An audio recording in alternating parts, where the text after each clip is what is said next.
coming your way December 21st. Is it Santa Claus? Not quite. Opendoor, a company known for removing the real estate agent entirely from the transaction, is having their initial public offering.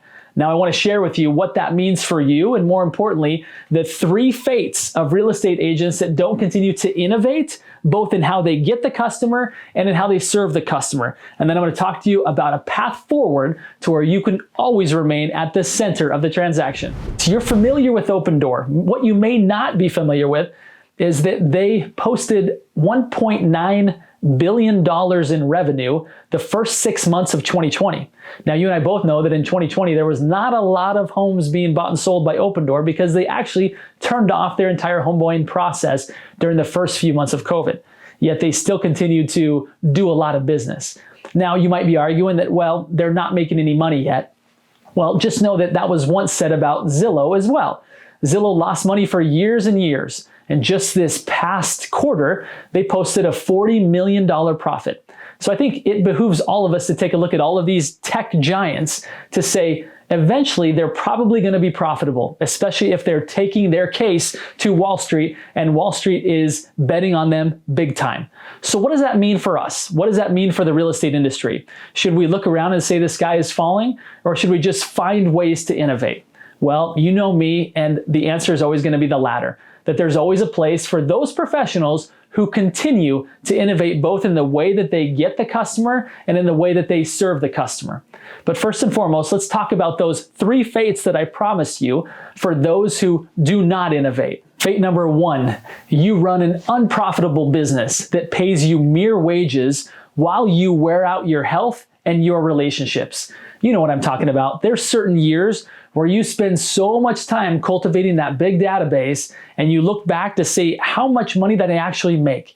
And then you look at your health and then you look at your relationships and you say something's got to give here. Fate number 2, you become a mere functionary and or even an employee of one of these large tech platforms. Now you might be saying, I would never go to work for one of those guys. I would never go to work for one of my competitors, especially the big tech competitors. The reality is so many already have.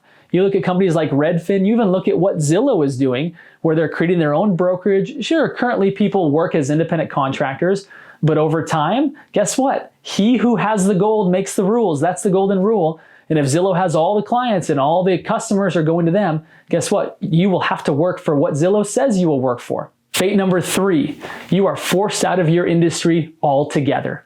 Now you might say, I love my industry. I'd never leave the real estate industry. Well, if things aren't as you had once hoped they would become, giving you more time and more income, the reality is you may have to go do something else for a living. Now you might be saying, Justin, I still don't get how this applies to me. Let me share with you one example that may change your mind. Here in the Portland, Oregon market, over the past 10 years, we've had the same broker who's done more business than anybody else, anywhere between $100 to $150 million a year in volume. I checked the numbers not too long ago and I realized that for the first time, Opendoor is the new leader. They sold more volume than any other broker in the Oregon market. Now, again, how does that apply directly to you? Well, it means that $138 million of volume, now you can do the math on the commission, was pulled out of the local real estate market and local economy. And that money went where? Well, it went back to Wall Street and the deep-pocketed investors that support Opendoor.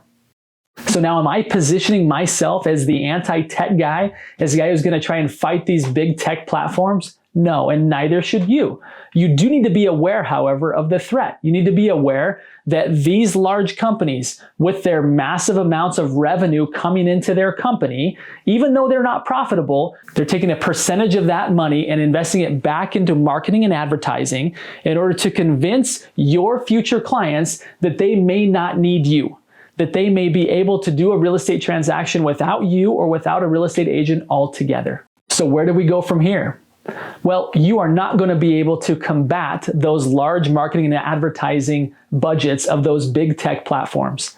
You are going to have to figure out a way to be better and to be able to communicate better, more effectively to the niche market that you serve. And yes, I did say you do need to get better. You are not going to be able to fool people, nor are you going to be able to compete with those massive marketing and advertising budgets. You're simply going to have to offer better and more service to your clients, and you're going to have to find them differently than you ever have before. Why? Because these big tech platforms have gotten really good at identifying the customer long before anybody else knows that they're a customer. So how do you do that? How do you actually compete against these big tech platforms? Well, you don't compete directly with them. You have to rise above them. You have to play a different game that they're not playing. You're not going to be able to out-tech big tech, okay? But you are going to have to be tech proficient, we know that. But you're also going to have to play a different game, a value game, a game that they aren't willing to play, a game that they're not going to be good at. Your level of service has to be superior to what an algorithm can write. That's obvious. Secondly, you've got to get more creative and innovative in the ways that you get in front of potential clients. Is there opportunity for those of us in the real estate industry, or is that opportunity dwindling more and more every day? Well, it depends. It depends upon how well you are innovating and preparing yourself to rise above industry disruption. Again, both in how you serve the client, but also in how you get to the client.